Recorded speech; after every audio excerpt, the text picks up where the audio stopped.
Regine Velasquez, set na ang final major concert, magpapaalam na rin sa ASAP.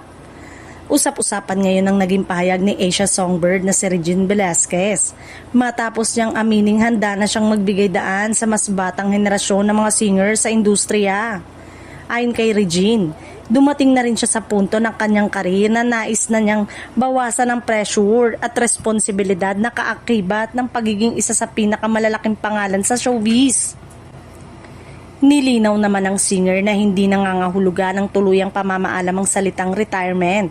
Para sa kanya, aniya, mas gusto niyang isipin ito bilang paglaya mula sa matinding pressure ng industriya, lalo na sa expectation ng publiko sa bawat performance at proyekto na kanyang ginagawa. Dahil dito, umugong ang espekulasyon na posibleng ang nalalapit niyang major concert na ang magiging huling malaking concert niya bilang headliner.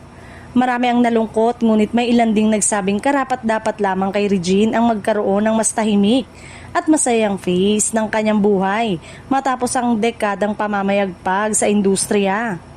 Kasabay nito, marami rin ang nagtatanong kung posibleng magpaalam na rin siya sa ASAP. Matatandang isa si Regine sa haligi ng programa at isa sa pinaka-inaabangang performer kada linggo. Ngunit sa ngayon, wala pa namang opisyal na pahayag kung tuluyan na rin siyang mawawala sa naturang noontime musical show.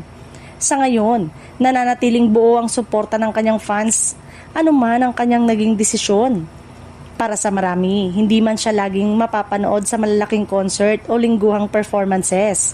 Mananatili siyang nag-iisang Asia Songbird na nagbigay inspirasyon sa maraming Pilipino at bagong henerasyon ng mga awit.